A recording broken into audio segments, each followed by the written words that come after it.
Welcome, everybody, to episode 35 of the You Can't Comp This NBA podcast. I'm here with Adam Amy. Adam, how are you today, mate? Fantastic, as always. And we have a very special guest this week. It is Mr. Kahlil. Kahlil, how are you today? I'm good, thanks. How you going? Good. And Kahlil is actually our second time around on the show and better known for your hobby shop, Slabbed, in Adelaide. Yes, and also our sponsor, Russell. You might want to mention that bit. That is also relevant. true, which we were just discussing off the air. Yeah. How you doing, Kahlil? I'm good, thanks. Lots to talk about tonight. I from what we've worked on, there's heaps to talk about. Yeah, looks like it. The list is building up. Yeah. Yeah. All right. A couple of things up the sleeve. Yeah. Let's get to it. So I think the first thing I want to talk about this week is PSA by the numbers. So basically it's all the numbers of the cards that have been graded in June of 22. So the numbers are absolutely out there. So PSA have graded 887,000 cards. CCG, this is the one that I was the most surprised about, 176,000 cards. SGC, 100,000, and then Beckett at 72,000. So Beckett's actually down 18%. Yeah, and in the month of June. Does it surprise anyone just the sheer volume that's going through PSA compared to anybody else? Well, I think the way that they advertise and I think the way they handled the shutdown that Beckett did, instead of shutting down, they just increased their fee to a point that it was only high-end cards were going there. And I was thinking about this the other day.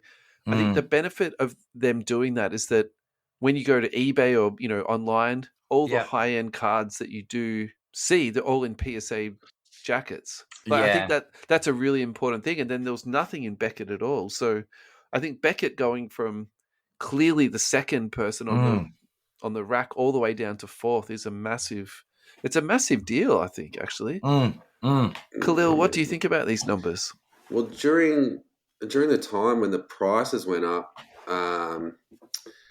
we were still sending cards to PSA, and you could still actually get them back, even though that there was an enormous backlog. Yeah. So you could send your card and get it back. You were paying through the nose for it. Yeah. But they were still getting cards out.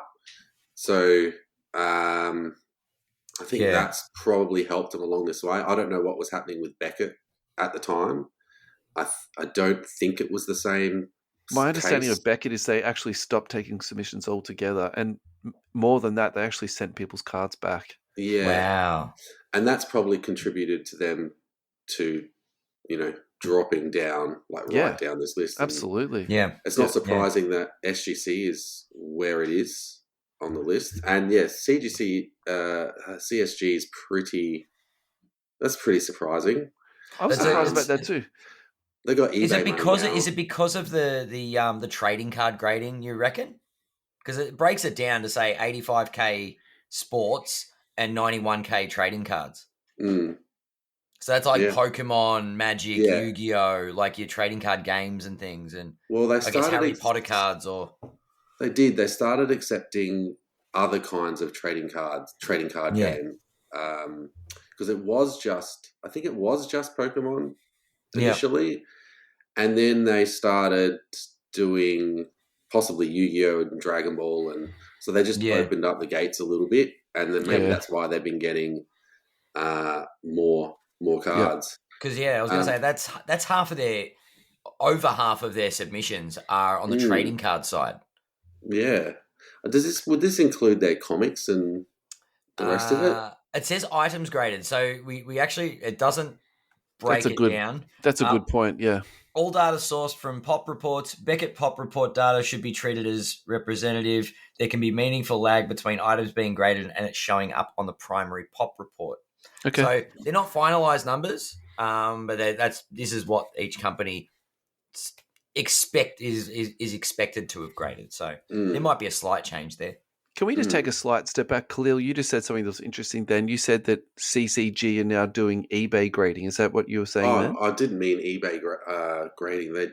They acquired that deal via eBay The CCG authenticating. Yeah, authenticating the card. So they got, I don't know, obviously some kind of kickback from eBay. So that would be, a huge injection of funds into their company. Yeah, more resources mean more ability to, I guess, to open capacity and things like that. Yeah, so maybe that's also contributed to them to be able to complete this many cards in that month. Yeah. Have you experienced anything as far as the eBay authentication since they've implemented it? Me? Yeah, you personally. No. Okay, I'm curious on the process now, and whether or not they get to advertise that, because you've just I'm thinking, if I'm CCG and I get to authenticate cards, do I get to spam the people that I'm authenticating cards for and say, if you want to get it graded, you can go through us, or we offer grading services? Oh yeah, I wonder. Yeah. I don't know. Yeah, it just might be free advertising. That might be part of the eBay deal. I'm speculating, of course. Well, a lot of people know about them now. Yeah. I think it's actually a very clever partnership they've forged there. Sort of funny in my head. I think it's a little bit to do with like having conversations with you about SGC, and also probably the media that I'm exposed to. Like as a podcast in particular, they're sponsored by SGC, and they'd been really pushing them in terms of the return on investment and also the turnaround time. So to be honest, CSG or CCG wasn't even really in my mindset at all. So to see them sort of sitting second on the perch where I was expecting Beckett to be, that's a really interesting little wrinkle there. So maybe this is actually someone that we need to, look out for. Look, I have a CSG graded card in my collection. I bought one for dirt cheap. I think it was $12. It's got a base insert of Halliburton in it. I just wanted to get one in my hand and have a look at it. And I don't particularly like them, to be honest. Which slab did you get? Because they recently changed them. Is it the sort new of label or the flat old label? This would be maybe 12 months ago. So it's sort of the flat white with the sort of the green part on it. Look. Yeah. To be honest, I probably... Have they really? Okay, yeah. Yeah. I would prefer got SGC. Some pretty negative feedback and then had to... Yeah. I'd prefer SGC, Beckett, and PSA over that, to be honest. So, but if they're going to be rolling out massive numbers, and you think that they're a reliable company, and if the customer service is good, have you had any experience with their customer service or their turnaround times, mate? Yeah, I have. We actually had a dealership with them, CSG and HGA, and they're nice, but when it came down to the crunch, they kind of just dropped off at the very end when we were just finalising the end of the deal. Sure. And I think it was around the time where these companies were being inundated with a lot of cards, and dealing with some bloke at the bottom of the earth who's asking in Adelaide. Yeah, they don't even know where Adelaide is, do they? No. I think it just wasn't a priority for them. Yeah. And then just after a couple of no responses, after having like really good communication and phone calls, and then nothing because something else took priority, it just would have been good to say, hey, we're going to have to park this for the next 2 months. Is that okay? Yeah, that's definitely disappointing. Yeah. I didn't get that, and I was like, oh, well, we're not adding you. I mean, but if it SGC makes you was feel not any, like that. If it makes you feel any better, it sounds like they dumped you for eBay. So it's not like, it's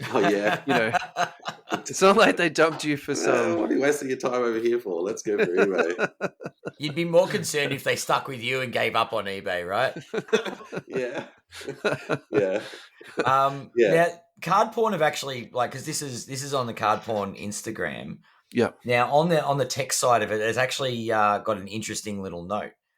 So they went through the monthly stats, the June recap, and then it's got here TCG/Pokemon continue to be the story of 2022, and it was the most graded category at every company with the exception of SGC. Interesting. Yeah, so it looks like people are starting to get all of their trading cards graded, no matter what they are. Is pretty much what you're sort of like. Trading card games are the new like hotness as far as getting them slabbed. What have we got? Recap. PSA have done over 5.1 million for the year. SGC have graded 558K for the year.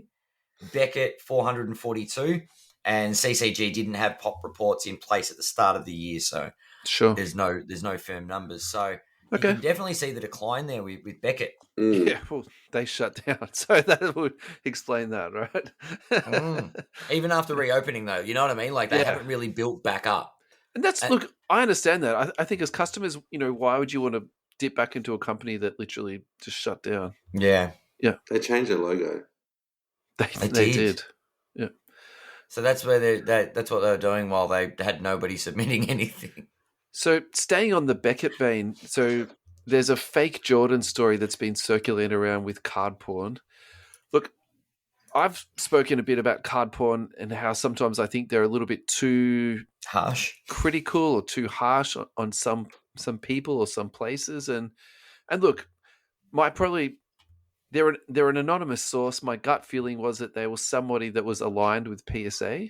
I probably still believe that to be true.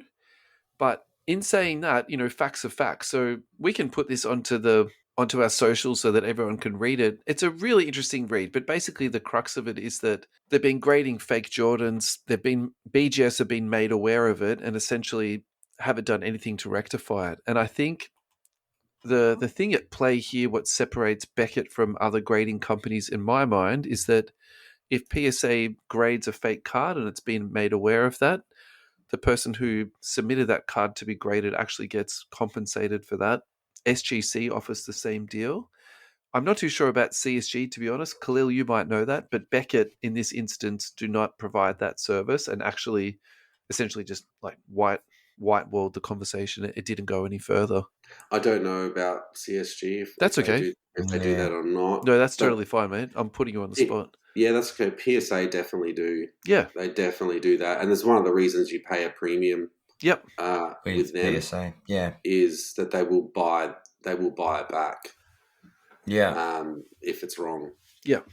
Even if the card gets graded from a 10 to a 9, if it gets regraded at some point for some reason, and they're saying it's no longer a 10 or a 9, it's now a 7, they actually pay the difference. Really? Yeah. If I got a 10, I'm not sending it back to them to look at it again. I'm not going to lie to you. No. Why are these people sending cards back in? That doesn't make sense. But it's part of their, I don't know, maybe you've cracked the case and you're getting it reheld. Oh, yeah, right. Something like that. And then they've assessed the card and gone, it's, actually it's not this anymore. Yeah. Okay. But they have that in place, and that's why you pay a premium. Yeah. Yeah. So my thoughts about this is actually quite scary because, I'm not a super sleuth when it comes to detecting fakes. And if I purchase a Beckett graded card or a PSA graded card, I'm of the belief that it's legitimate and it's authentic. So for me, I find this issue very challenging. And look, I don't want this to be about tough. BGS versus PSA, but this really, gives me the heebie-jeebies. And if they're not going to accept responsibility on it, that's not great for me in terms of who I want to grade with moving forward. Yeah, I'm a little bit happy that they're at least ragging on someone that's not HGA and sort of they've stepped away from them. Poor buggers. Just this week. Next week, back to HGA. Don't worry. Is it the card or the slab itself that's fake? Because I know that there was fake BGS slabs. Yeah. Oh, wow. That also was an issue too. And there's a very minor way to tell a BGS slab from a fake slab with the serial number at the bottom. Oh. There's a number at the bottom of the slab, and in that number there's a tiny point, a tiny dot, and the fake ones don't have it. Of course, this article actually touches on both fake cards and also fake slabs. So what you've picked up there is correct, mate. Yeah. Any final thoughts on this ad? I just think until the hobby is regulated, no, I'm not even going to start with that. There's no way to stop it. These are items that are worth a lot of money. Like I've been through it with trading cards, like counterfeit Magic the Gathering cards. that are worth thousands upon thousands of dollars. Yeah. And the fakes are so good that they're hard to pick up. It's not always the greatest fault. But you're always going to have the counterfeiters are going to get better and better and better. Do you know what I mean? Like the the technology they use to detect fakes. Is this probably another reason we've got CCG doing what they do when they authenticate cards with eBay? Is because there's such a big chance of fakes going around. Especially if you're buying raw cards. Yeah. And the funniest part is there's a lot of experienced people in the hobby, but there's also a lot of people that are like, oh, I'm going to go and collect sports cards because I heard they're going to be worth lots of money. Gary V said so. And jump into the hobby really naive and just jump on eBay and buy this stuff. And they're the ones that are going to get sucker punched. And there's no way to stop it. Yeah. I think what you're talking about then, I agree with that. But I think I'm not calling myself a veteran or someone who's got more knowledge or whatever, but it's not like this is my first day, on the horse either. And you're not buying a BGS 9, so don't worry about it. Look, but I think if I did purchase this card, to be honest, I wouldn't have known that it was fake. Like being brutally honest. Yeah. And I think that's the part that really troubles me the most here is because I think there's more to it as far as the lack of accountability from BGS. And that's the next part of it, isn't it then? So, okay, so you get yourself into that situation, you say, how can we resolve this? And then the company that you would expect to help you resolve it then won't. I think, that, again, that makes me quite concerned. Yeah. So, would I have a different experience with PSA or SGC? If the answer is yes, well, then maybe this is the way that we should be heading down towards. Like maybe that is better for the hobby.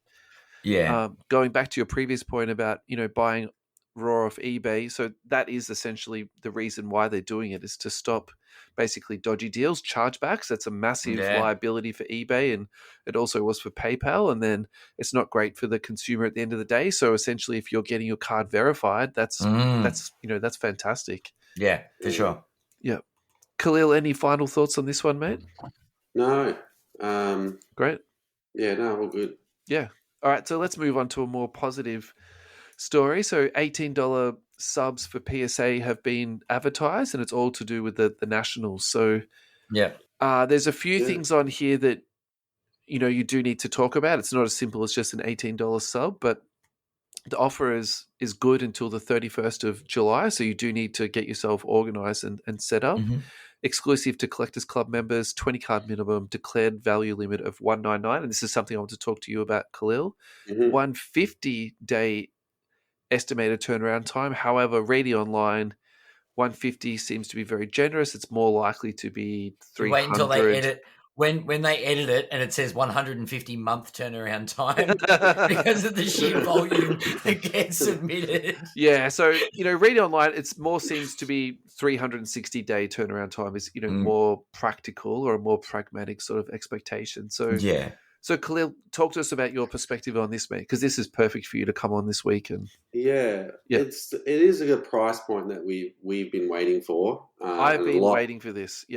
A lot of people have been waiting for a decent price point to be able to put in cards that they wouldn't normally put in it. Like even we had $100, and even that's probably too much. And then 55, it's still still a bit too expensive. But this one, it's probably right on the money for where everything is at right now. It's a good deal. How it will impact how this month of submissions will impact PSA, I don't know. In our experience, everything that we've sent to PSA this year has been coming back in the turnaround that in the turnaround time they've stated or less. That's pretty much nothing is blown over. Aside from the stuff that's declared to be in the backlog, that's still going. We only have a few orders left in there.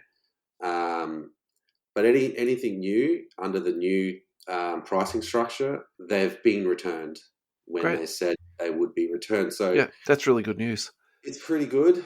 I'm somewhat confident that this will be the same for these services. And I'm more inclined to believe that the time that they're stating might even just be overstated. The 150 days? Yeah. I've got a different view on it than the 300. Like, it was more like 300. I mean, it's good to have that in the back of your mind, because then, it's kind of expected to... expect the worst kind of scenario. Expect the worst, yeah. Yep. So from your professional point of view, what would you estimate it to be? For me, I would say a little over 50%. So I would say maybe 80 or 85 days. Really? I would hope so. Yeah. Their entire goal from the very beginning was to not have cards more than 90 days. So I wouldn't be surprised if that is their goal for all their submissions. Their in-house goal is 90 days, or 85 days, and they're saying 150 so that they exceed the expectation. So that they would exceed the expectation, and also, I guess, just to set the expectation. Yeah. Set a realistic one in case you get overwhelmed. But in case it gets overwhelmed. But I'm sure that they've scaled enough now to be able to handle... Well, I would hope that they've scaled enough to be able to handle an influx of cards again. Yeah. Because quite literally everybody says the same thing. I've got so many cards to send. I'm just waiting for the price to come down. That's pretty much what every man and his dog is saying. Yeah. With regards to that, now, I don't know if you guys have talked about this last time, or if it's a boring issue, topic, but when someone says maximum declared value of 199, what, with 150-day turnaround, a lot can happen in 150 days. Yeah. Like... Yeah, so your card could go from 199 to 1,099. Well, if Jordan Poole silver prisms were worth what, $20? Yeah, like at the start of the season kind of thing, and now he's $1,000 silver prism. Yeah, if it PSA 10. So, what point should I not be sending my card because it's over that threshold? Yeah, well, there's a lot of speculation. So, because I'd be using this service for, say, a bunch of random rookies that I'm prospecting on that I think are a good investment because it's a cheaper price point. Yeah. Like to get it graded. Like it's not. And if you wanted to obviously not sending, I can't send a bunch of my high end stuff over because it's too expensive. Well, not at that price point. Not at that price point. Yeah. You could send them over, but not there. Correct. Well, you could send them there too if you wanted to. You'll just they'll end up just charging you later. But that's the thing. Like I submit 20 cards and I get them at that $18. I'm like, yep, they're going to cost me $18 US to grade. It's going to be fantastic. And all of them come up as at their estimated value of $300 once they're graded. Does that mean I'm paying a premium? No, they're pretty generous. Like you'd actually have to spill over into the next category and over it for them to charge you up. So if you've gone over to 300 or even 400, you're not. Nothing's going to happen. So if I've got like Derek White silver prisms, and after his amazing playoffs performance, you'll be fine, Ad. You're not going to be upcharged, mate. You're going to be fine. I was waiting for Russell to bite on that one. You're right. By the way, there's no way it's going up. But it's just. It's not. It's more. I would just try and think of it more as a guide, so that you're putting the right card into the right category. And you're never really going to guess the exact value of the card, but you're going to get it thereabouts. And it's just to kind of show you that this card's for cards that are around $200, but you've got this card over here that's $800. That's basically what it's for. Maybe don't put that $800 card into that $200 category. It's best suited up here. Yeah, but I'm saying like 90 days into, if it was a $100 card when I sent it, and then the start of the NBA season happens, all of a sudden this prospect rookie that's worth $100 is now starting for his franchise, and they haven't lost a game, and it's now a $2,000 card. Yeah, I think in that instance you do get upcharged, but then you're flipping it straight away. You know what? I'm flipping that because I'll probably get my money back. Yeah, fair enough. Yeah. Fair enough. So I'm pretty sure they'll use the sales data at the time of. Yep. Where do they draw that kind of data from? Like eBay? Is it? Yeah, it does. It just comes straight from eBay. It'll come straight from whatever data they have on their site, and also the auction houses. Yeah, of course. A few times we've had to ask them when we've received upcharges, like, "Oh, how did you arrive at this value?" And then they would just send us the data showing us, "Here's the last 4 sales for this card." So if I bought that logo, that triple LeBron logo man the other day, and it had just been authenticated, and I wanted it graded because I didn't think it was good enough to just be authenticated, and I sent it back in, I'm not getting it done for $18. You're not getting it done for $18. It's not. I can see you smirk, Russell. Yeah. You could probably contest it and see how you go. Yeah, I'm like, come on. Well, you could send it. You could send it somewhere else that's not going to do that to you. That's true. It doesn't have to be PSA. Yeah, that's right. Send it to Beckett. To Beckett, apparently they'll be right. They'll put it in a fake slab. It'll be right.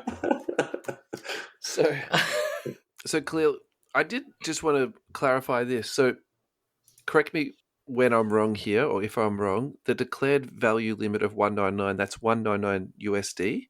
It's US, yeah. And then that's the raw price? Well, it actually is the. You can use the raw price when you submit it, but when PSA finish with your card and your card ends up at a 10 and the sales on that card ends up being $600, that's what they use. Upcharge you. Yep. It's actually the graded. So you want to take your best guess at what your card would be worth after it's graded. Okay. Yeah. Just to avoid the upcharge. I think where I was getting confused was because I went onto the PSA site and they were talking about how you price your cards to send them in, and they actually suggested to use raw prices. Yeah. Well, most people would use a raw price, but we tend to use what you think you would get. Because we actually insure the card there and back.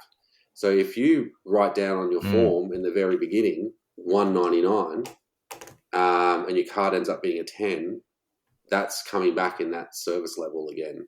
So we would. Oh wow! So if it gets lost in transit on the way back, the insurer is going to pay out $199. $199, yeah. So I'm looking at this from the wrong perspective. You're looking at this more from the greater sort of aerial view to make sure everything's okay, whereas I was looking at it at a sort of a too specific perspective. Is that what you sort of say? Because obviously we want the insurance on the way back as well, and you want to insure as much as you can on the way back as well. So we'll tend to try and estimate a grade and see where it falls in there. But ultimately, it's up to you where you want to put it and where you. Some people aren't comfortable having a low declared value for a card, and they would want to bump it up because they just want to make sure I've got enough coverage there and back. But and other people are just plenty enough because they've been with us, for years, and they're comfortable just putting it into the low one. And if they get an upcharge, they get an upcharge. Yeah. So I can't imagine people getting too disappointed when they get upcharged, especially if it means their current price of that card is a lot higher. You do get some people that don't understand why they have to pay more, and you do get some like, why? They've done the same job. Like, it's essentially the same work. What does it matter if it's 10 cents or the commission structure is different. Simple. Yeah. But generally, no. Most people are excited. Yeah. Most people are excited to know that the card that they submitted, we had one this week, was the Rocks rookie card. Nice. That came back a 10. Awesome. And it went into the economy category, and that got upcharged to Super Express. So it's now like $5,500-$6,000 card, because it's 10. But he had submitted that into the economy category. There was no guarantee that this card was going to be a 10. Yeah. So it didn't make sense to put it up higher. So there's situations like that where it's like I'm comfortable enough in this one. Yeah. And if it happens, it happens. Listening to what you're saying now, I think I'm just going to submit them all at $199, and then if I get upcharged, I get upcharged. And well, yeah, you can do that. And with that category it's then, are you then comfortable waiting a bit longer to get your card back? And if you are, then that's fine. I feel like I've been waiting sort of a year and a half already. So what's another 12 months, Yeah. I honestly don't hope and don't think it will be that again, but I don't know. Keep it in the back of your mind. Yeah. Yeah. Final thoughts, lads? Thank you to our sponsor, EJ Cards, a small but motivated company specializing in cards. EJ Cards believe passionately in great bargains and excellent service, which is why they commit themselves to give you the best of both. If you're looking for something new, you're in the right place. EJ Cards strive to be industrious and innovative, offering customers something they want, putting their desires at the top of the priority list. Find EJ Cards at www.ejcards.com.au or shop 394 to 398 Middleborough Road, Blackburn, Victoria, and also find them on Facebook. Thank you very much, EJ Cards, for sponsoring us. Get those bulk submissions ready. That's right. Yeah. Actually, the Australian dollar's looking all right. It's under $30 to get cards graded. Let's go. So, Kahlil, I feel like we've missed an opportunity here. Are you providing this service through slabbed.com.au? Yeah, so you can use this the July PSA special promotion through us, and it's $36.95 per card. You can submit one card or you can submit 200 cards. It doesn't matter. And that will go right through until the end of the month. And all you need to do is jump onto the website, submit your card, and get them to us. And if you're in Adelaide, just rock on down to Weymouth Street and bring them in. And when do I need to have my cards to you by? So I should have that date in front of me. That's okay. I think I've got the due date. It's on the site. There is a page on our site under the grading menu that says due dates, and it gives you all the due dates for all the grading companies and when we need everything by 1st of August. So we'd actually need your submission in the system by the 29th of July, and your card itself we would need by the 1st of August. Okay, great. I might have to get off my butt and actually get some cards in. Yeah. Yeah, do it. Yeah. So if you need some help. We've got you as a resource now. Yeah. So staying with card submissions, I recently went through SGC submission with you. So why don't we talk about the SGC submission process? And I think also too, to keep this full circle, we did a promotion on your socials and also our socials to try and give it all a bit of a boost. And then each week we're giving away an SGC submission. So I think the promotion went pretty well. And I think that we've definitely got some more eyeballs on our socials. I think that's always really nice. And from my perspective, I found the form very easy to fill out. And the thing that I liked about it is that each part of the submission, so for example, when my cards were received by you, when they were sent off, and then each 25% of the submission process, I got an automatic email to tell me where things are, and same as on the way back. So as cards were coming back to me, I was notified about that. That was quite nice. Probably the irony from my situation, I would say, is, and this has got nothing to do with you, Kahlil, this is like all to do with me. I didn't plan when I sent my cards to you. So I wonder if I just missed the previous month's cutoff, because I feel like the time that the cards were sitting with you was probably about as equal time that SGC had my cards for. The grading time was, look, I don't have the numbers in front of me, but I would say off the top of my head, probably about 2 weeks. And I can tell you. Yeah, tell me, yeah. Your cards were 12 business days. Yeah. So that's about right. It was about 12 business days that it took SGC to grade our order. Yeah. So I think if you were, really looking for a nice tight time frame, this is my only sort of feedback to myself. I would probably just look at the submission times for Kahlil, and because otherwise your cards are basically just sitting somewhere for an extra, or in my case, I feel like it was probably 2 or 3 weeks, honestly. So, but yeah, definitely not. That's not a critical thing. That's more for my own feedback. It was 2 weeks that they were sitting. Oh, there you go. Yeah. It was 2 weeks. Yeah. So I'll let you lads have a little bit of a chat. So Kahlil, talk to us about SGC. Let's go through the process. Yeah, and now it is weird that depending on when you get your card to us, if you're giving your card to us now at the beginning of the month for SGC, it's highly likely that we might actually have your card waiting to ship longer than it would take SGC to actually process, grade, slab, and return card now. So I'm not sure if you saw. Yeah, I'm not sure if you saw SGC's update this week. Was it this week? I'm pretty sure it was this week. That's 100% the experience that I had, by the way. Yeah. Well, this week SGC announced that they removed 2 of their service levels. The 10-day and the 5-day service level have been removed. And the reason that they removed that service level was because the standard service level is 25 business days, and they're effectively hitting the 10-day service level under the standard service levels. Their aim was to get down to 15 days this year as a turnaround time, and next year their aim is a 5-day turnaround from when you submit your card, from when they get their card. Yeah. But so how does removing those 2 levels improve their turnaround time? I would have thought that would make it worse, actually. Because they're essentially charging people a premium to have their cards back in 10 days, but the standard service level is pretty much accomplishing that anyway. So they're basically saying, we're not going to charge you anymore. Yeah, that makes sense. We're not going to charge you a premium to get your card back in 10 or 5 days when the standard level, it's happening in around that time anyway. Yep. Yeah.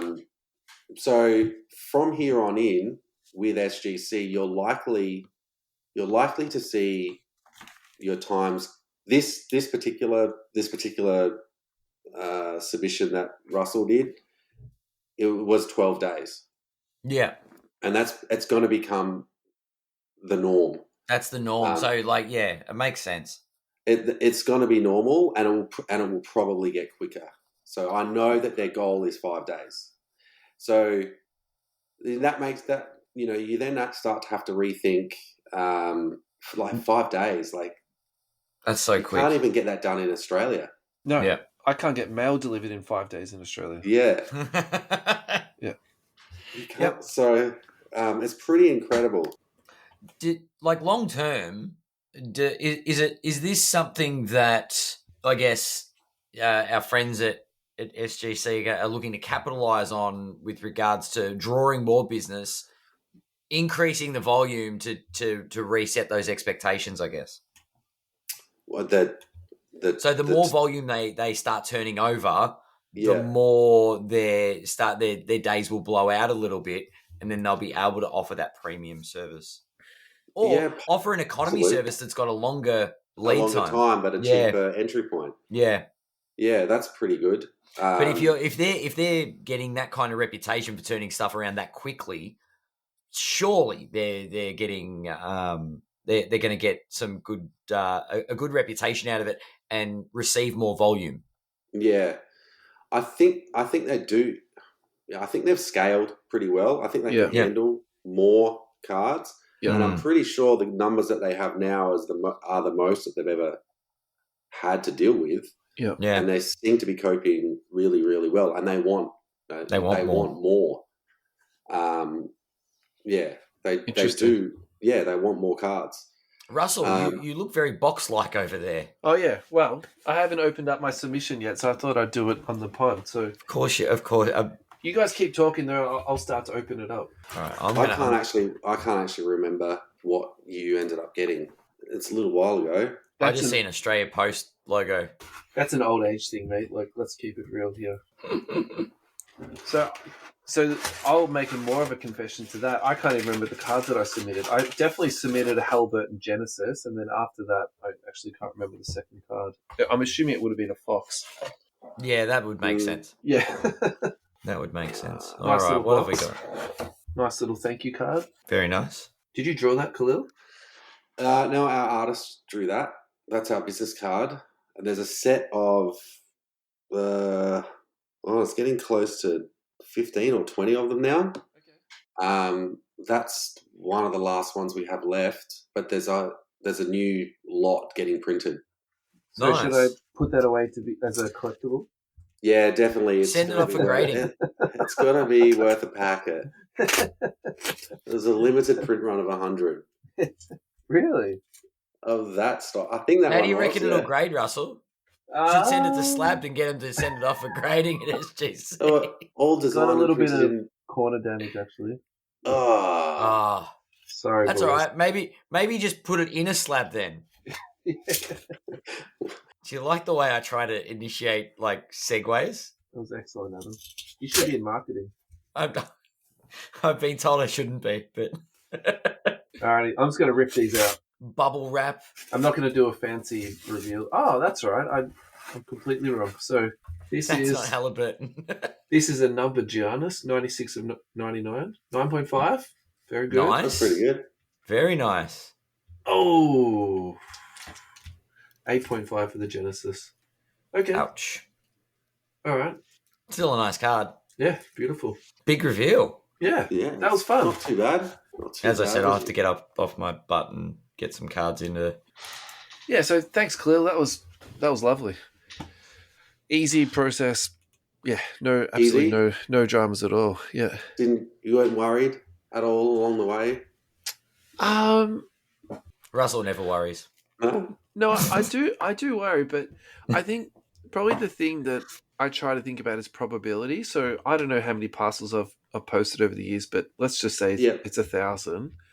I've only ever lost one parcel, and I've got another one currently, which is express post, but it's taken a month and the tracking hasn't moved for 2 weeks. So, you know, out of all of that, I don't know. Pretty good hit rate. Yeah, it's a very good hit rate. It's not too bad at all, yeah. To be honest, I've got other things I need to worry about than like if my mail's going to get there or not. You know, I think generally the mail is pretty good, is what I'm trying to say. Yeah. But yeah, look, it definitely does happen, and you know, when parcels do go missing, you do need to start thinking about, you know, insurance and, you know, what are you going to do in these instances. So the next thing on our spreadsheet to talk about is a BGS submission planning from your company. So what's your thoughts in that space, mate? Oh, yeah. So one regular question that we get, are you going to send to BGS? Are you going to add BGS? And we have been talking with them all year. Well, clearly they're not grading many cards, as we've just seen, so there's plenty of capacity for it. Yeah, and the standard response I keep getting from them is come back to us next month. Well, we're still dealing with the backlog, and that's happened 5 times this year. Did they make how many staff cutbacks have they made? Because they're not grading a lot. This is not. It just doesn't sound good for BGS. Yeah, well, now what they've done, it seems as though they've matched PSA's service levels and turnaround times. Yep. So they've opened up their economy service, which is what PSA have done, and they've said that that's 90 to 120 days. So you can access like the lower tiers to get your cards graded. Yep. I don't know what people's experience has been in using that service just yet, but I know that we have a lot of people that want to send to Beckett at the moment. And that's probably because they've been starved for the last 2 years and haven't been able to get anything there. Yeah. So at the moment, we've got we're going to do a Beckett run, and we've got a form, a registration of interest form. Yep. So if anyone wants to jump onto that, I'll share the link. And all you got to do is just fill in the link, just tell us how many cards you want to send and what category you want to send it in, and then we'll contact you and we'll actually get everyone together and we'll work out the best and cheapest way to get your cards there to get it and there. back.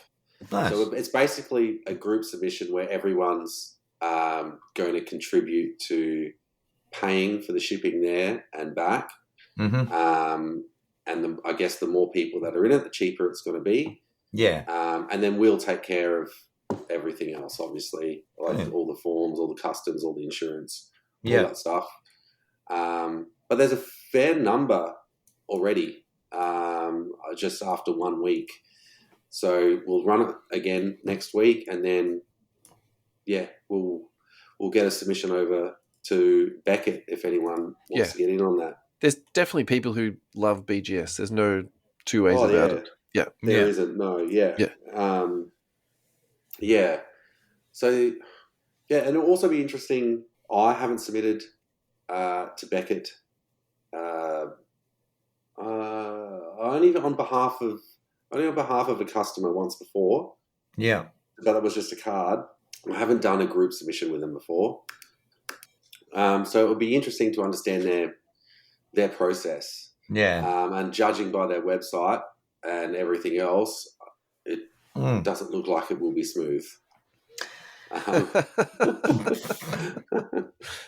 Not me. Yeah, there's a reason they're fourth at the moment. I was going to say, and we're wondering why their submission numbers are dwindling, right? Yeah. It just looking at it all, it's just one of those things you look at and go, nah, I'll go somewhere else, or I'll wait for it to get better, but nothing's changed.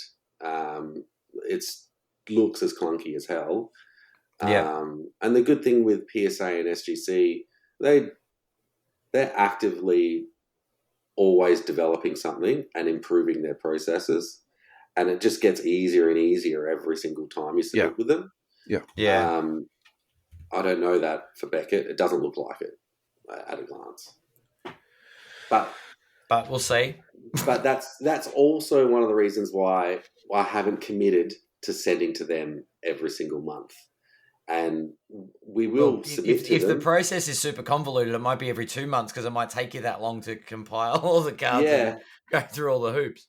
Yeah, so we'll put the expression of interest out there this time, and then we'll do this one, and then probably in a few months again, if there's still interest in it, we can do another one. But it probably won't be a regular thing from us at this stage. But yes, expression of interest. Yeah, we'll pop the link onto our socials, just if anyone's interested in sort of getting one of those BGS subs done, being part of the experiment, so to speak.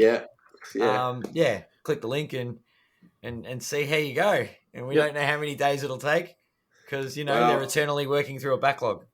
Yeah, they're saying 90 to 120. Cool. So this is the point where we're saying we're probably going to start assuming the worst and go 150 to 200. But unfortunately, I do quite like the BGS slabs, but they have been sort of letting people down of recently.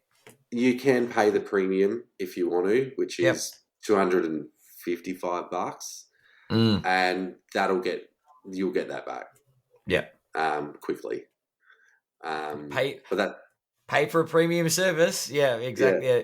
They treat the people that give them lots of money very well. Interesting that. Alrighty, card encapsulation. Where are you at with that, Mr. Kahlil? Oh yeah. So that's been a pretty long journey. So we're at the end of it now. We're just actually waiting for the machinery. So it's been packed and loaded onto the ship. And we'll be waiting, I think 2 months. We should have the machinery for that.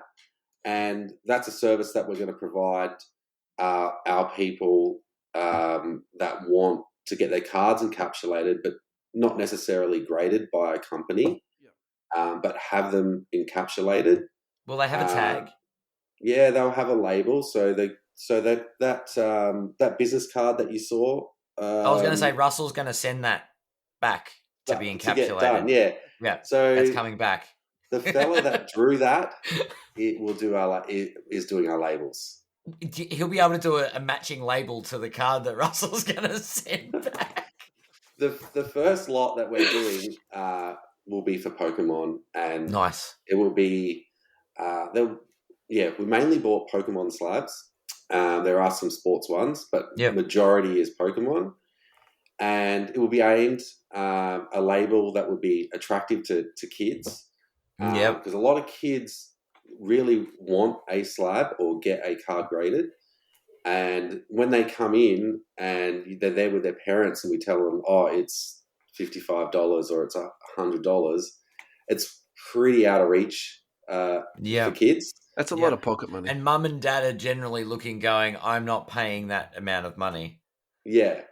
For you to get your bent in half Pokemon card graded. Yeah. So this is it's something to cater for that group of people, but it also opens up a world of opportunities as well. But essentially, initially, that's what it's gonna be. And we may entertain some soft grading, not with a number, but with something like a gold star or a silver star or a bronze star, just on the label itself. Okay. Just so that they can see, I got a gold star card, or but that's where we're going with that. So we've finally done all the deals and everything with And the factories. have you got a price point? Yeah, we not. Or are you yet. still working out the finer kinks? It's going to be cheap. Good. It's going to be cheap, and it will be in the range of $10 to $15. Sweet. I'm looking forward to it. I've got a couple of cards. I think we briefly touched off air about this, and I went and bought at the Hobby Hangout when it was earlier in the year. Yeah. I bought the LeBron tribute dunk Prism card, right? Yeah. I'm a huge Kobe Bryant fan, and I'm like, the LeBron tribute, something I want in my cabinet. I'm not going to get that graded. Yeah. But a lot of my other Kobe's in the cabinet are graded. So why not get a card encapsulated so that it fits with the rest of the display? And I think displaying cards, people are very careful about how they display their collections these days. So I think it's a good thing. There's sort of value in it for collectors as well as the young ones that do want just a novelty slab. So I think it's the kind of product that will be interesting and received well in the community. Yeah. I actually wonder how it will go. Yeah. Now that you start to see prices come down. So PSA is down at 18 US. Yeah. And if that keeps falling, then it might go, well, why would I do that? I'll just get it graded. For an extra $10 or $15, I'll get it graded with PSA. If that's true. If the price does keep coming down, it's hard to say in these times if prices will keep going down or not, because everything else is going up. Well, it's also something you do locally versus internationally. So there's exchange rates to factor in and things like that. Just because something's $20 US, it's you're competing with something that's $15 Australian. So there is a difference there still. There's a big difference. Yeah, you've got 150-day turnaround time, or you've got a 2-day turnaround time. Yeah, exactly. And particularly for people who are budget conscious, like the group of people you're talking about with kids, I think that's a very clever thing to do. I think my angle on this is, so the two reasons why I would get my card encapsulated is to protect the card. Mm-hmm. And the things that I'm looking to protect it from is UV light. Yep. And also the thing that is probably on my mind, what I would worry about having my card treated in this way is, will it be protected from condensation? Because, sometimes in the graded slabs, you can actually see the condensation sort of sitting either between the sleeve and the actual slab, or sometimes I wonder if it's actually it's actually on the card and sort of between the sleeves. So the slabs, are they protected from UV? So let me rephrase that question. Will the slab protect your card from UV light? And also, I'm totally out on crazy street when I'm asking this question, but I'm going to ask it anyway. When you close the slab, is it almost airtight, or is it just more like a click together? How does that work? Oh, it's not. No, it's not a click together. It's a proper slab process. Yeah, so are they airtight though? Yeah, so I know the one that you're talking about, because you can purchase slabs without without the machinery. You literally just go on eBay and buy them, yeah. Yeah, you can buy the slabs and then you can put your card in it and press it down. Yeah. And kind of like snap it together. Or I don't know if they glue it or not. Yeah. No, this is a 100-kilo machine. Yeah, right, yeah. And we've had the mold made for the slab, so you put the slab down.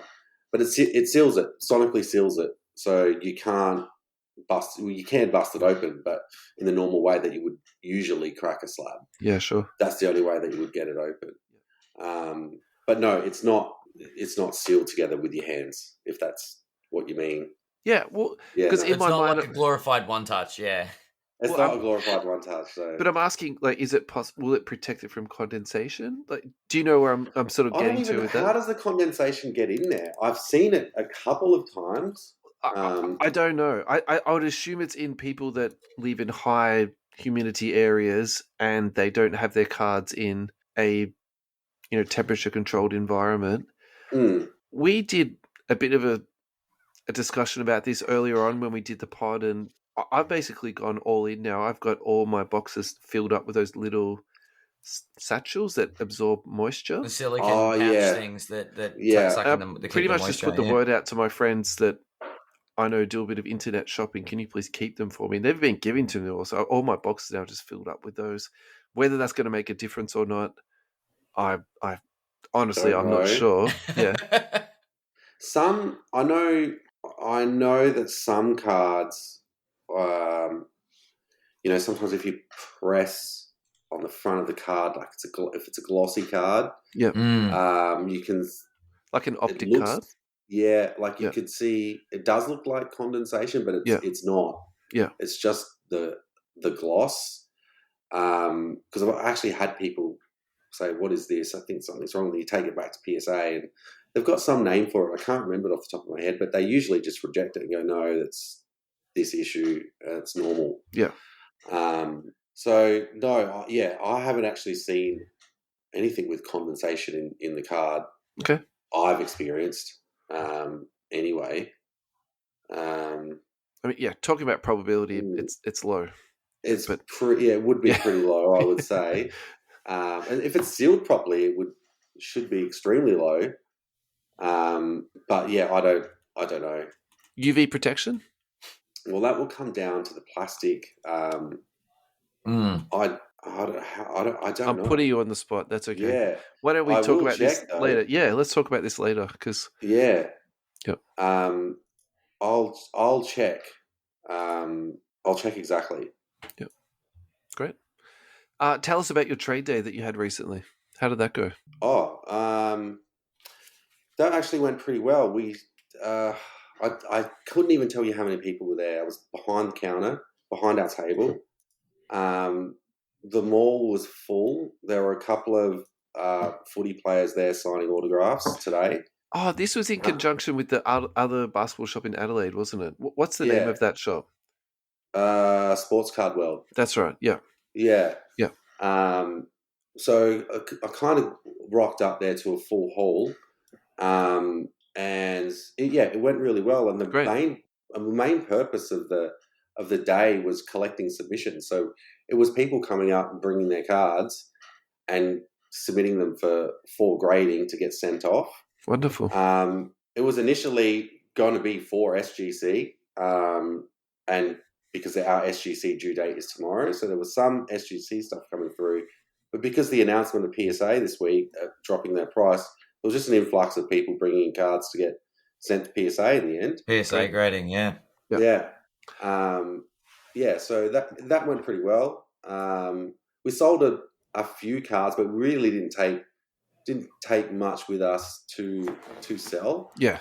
Only because we knew that most people will be coming to us to drop cards off. You're going to be so busy just doing submissions. Yeah, that's fair enough. Submissions. Yeah. Now, I'm hoping I'm segueing right through this trade day into something else we discussed pre-show. Talk to me. I believe there's a service that you provide with the submission process if you want to sell your cards. Is that right?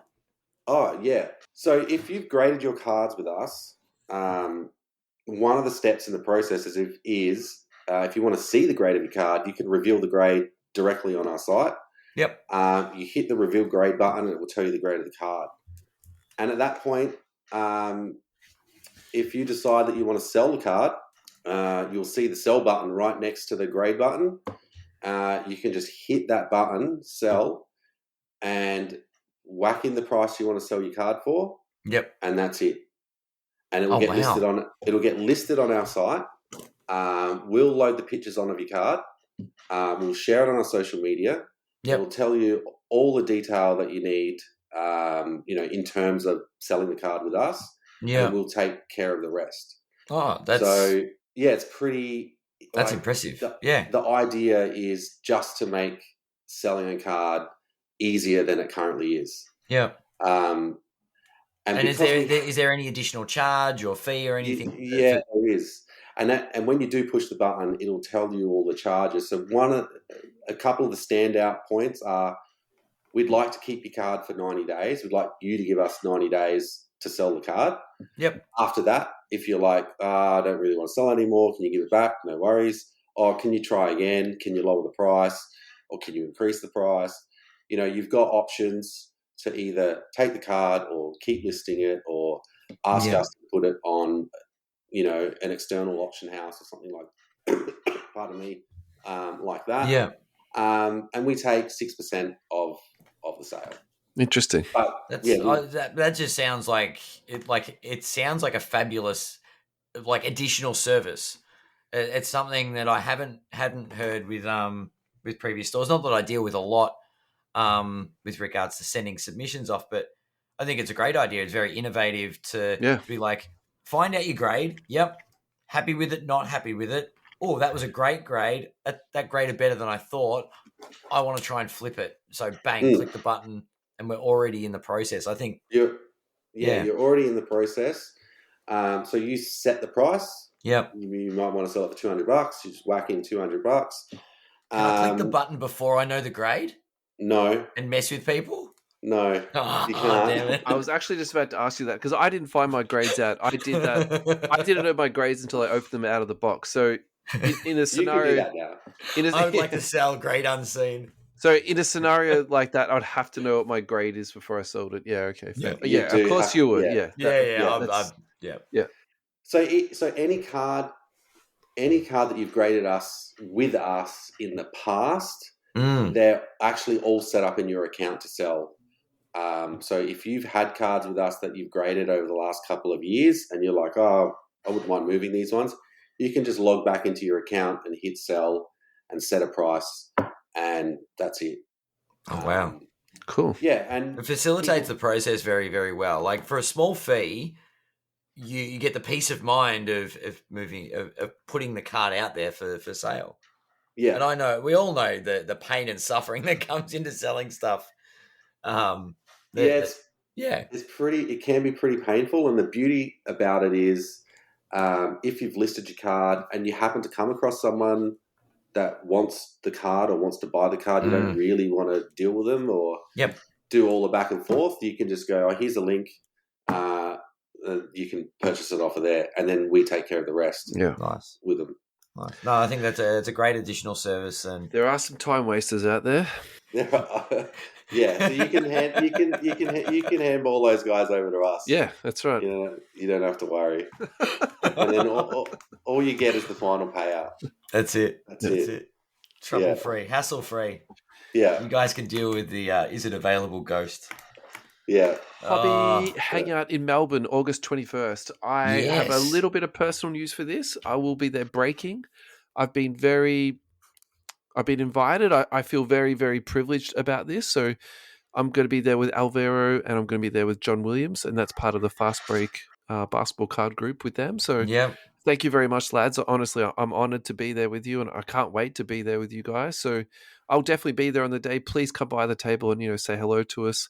Yeah, I'll be doing I'll be representing, obviously, John's table and Alvaro's table, but I'll be representing USSCA, and I'll also be representing the podcast too. So can't wait to, have a bit of a chat with people. I'll probably get a ticket and come down and do some stuff as well. You should, man. You should. I want to do a live break on the day, so I just have to work out, the mechanics of that. I'm so going to photobomb that stuff. I'll go live. I'll go live and I might get security to come by when I'm going to do the break in that case. Yeah. Anyway, very early thoughts. I actually thought I'd sort of sell the tickets on the day for the break and then actually break it there and pack guys' cards up and give them to them on the day. Ambitious.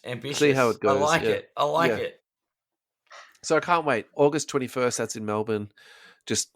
I'm just really, really looking forward to that. Yeah. We've got 2 more stories to get through. We're at an hour 8 already, lads. Do you think we can get through these last 2 stories? Can we smash it? I think we can smash it. So this one is I was going to say, one of them, do we want to smash? Or actually, no. You can break that down. You're quicker than me. I'll take an hour on a deep dive. Yep. Not a deep dive. So this is from Card Purchaser on Twitter. They basically brought this story forward. Yep. It's about Chet Holgrem, which if you have been watching Summer League, he's just been doing some really exciting stuff. He's built like a pencil, but super exciting, and talks a whole lot of trash too. So basically people who were selling his autographs on eBay, their listings were being taken down. They were giving like a cease and desist letter, basically. So when they were asking more questions about this, what was going on, they were basically told that they didn't own the intellectual rights to it anymore. Oh wow! Which is a weird thing considering that you own the card.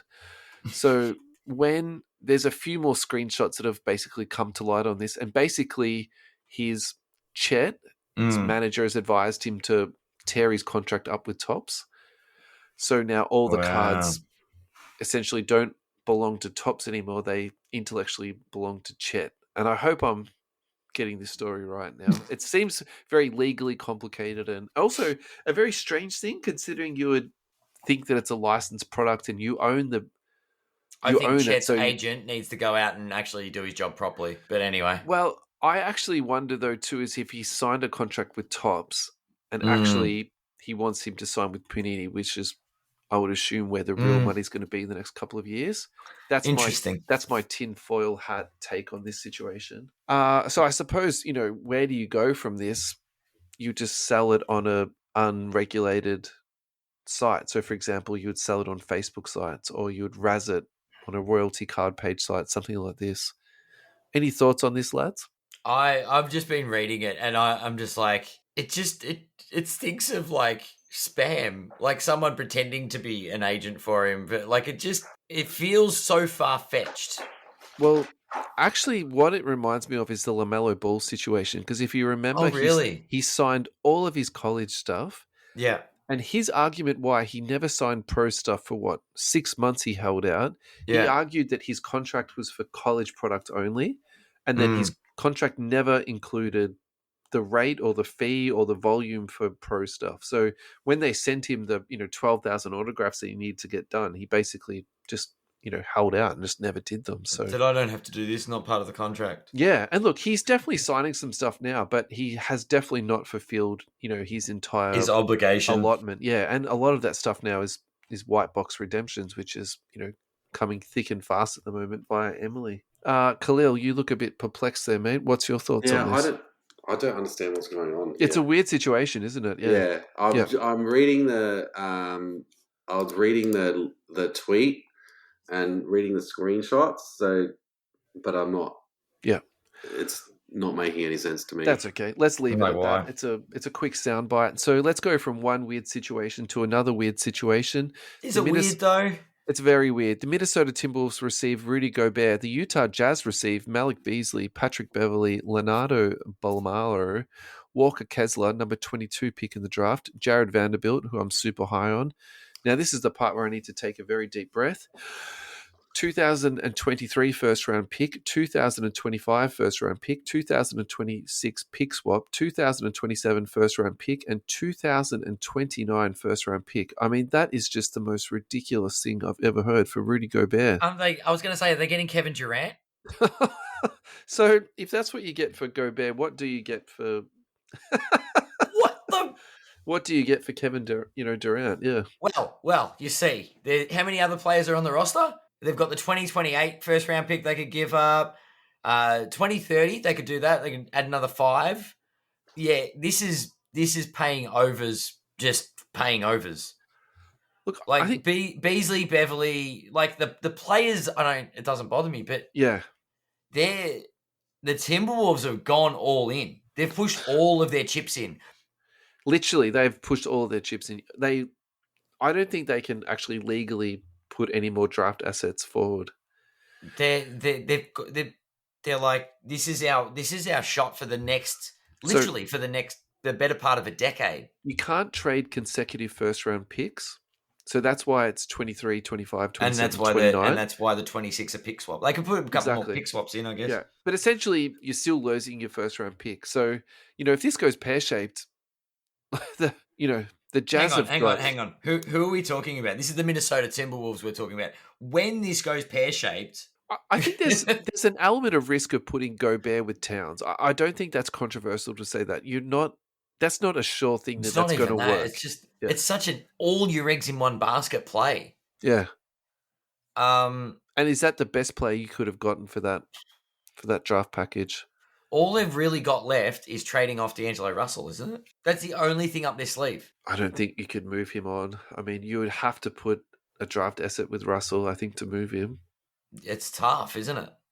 Maybe they could do a 2024 pick swap. That would be about 2035. Kahlil, what's your thoughts on this, mate? Who won the trade? Oh, I have no idea. Oh, that's even better. Just like, who do you think won it then? I don't know. Who's in the trade?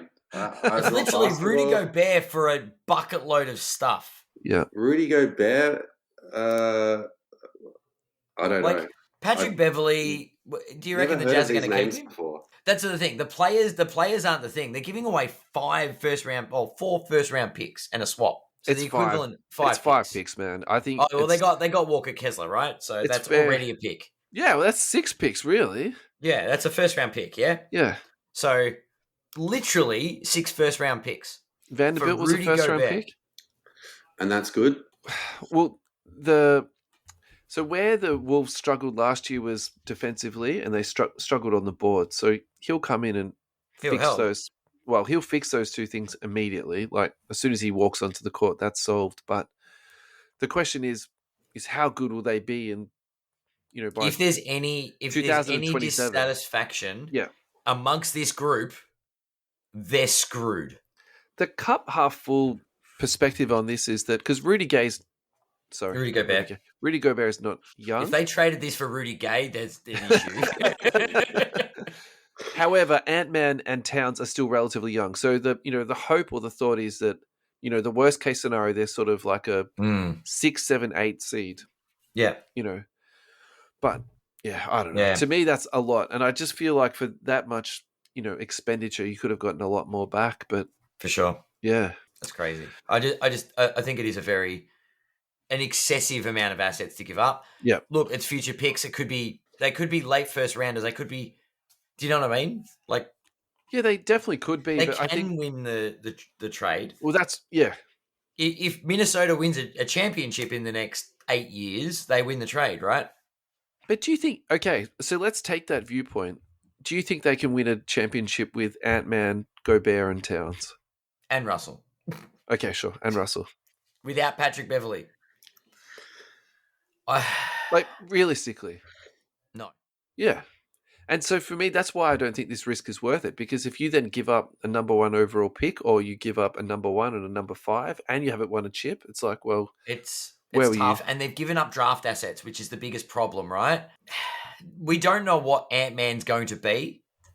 He's shown a lot of positives, but it's a big ask. You can be high on him, and you can be safe with that. I think he's going to be a really, really good NBA player. But I feel like they've sold the farm early, and I don't know. Do you think Utah would have come to the party for less? I actually think they would have come to the party for, say, 1 pick, maybe 2, because getting off his contract. I want to know, like, who amazing. The Brains trust that I'll put this package together. Like, well, Danny Ainge. But why? This is his work. This is exactly Danny Ainge. This is what yeah. That's his MO. This reeks of Ainge. Yeah. Oh well. Congratulations to Ainge. Yeah. Well done, Utah. You've got some picks. Rightio, lads. Final thoughts. What have we got? Final thoughts on this on the show. Oh, I was going to say, final thoughts are good luck, Minnesota. Welcome to losing again. Yeah, they'll be almost getting there. Anyway, no, that was an informative show. I think it was really good. I'm gonna have to get some stuff together, see if I've got anything grade worthy to get this PSA submission going. Oh, it doesn't need to be grade worthy. I want it to be grade worthy. What have I got lying around? I've got some. No, I'm not going to even just start turning around. No, thanks for coming on, Kahlil, and thanks for all your supporting our podcast. We're very grateful. Really appreciate it. I'm just super glad that I got to hang out this time. Yeah, because we missed last time. Hopefully, we'll do it again. Yeah. Thank you guys very much. And yeah, it's the same. I really appreciate your support as well. Great.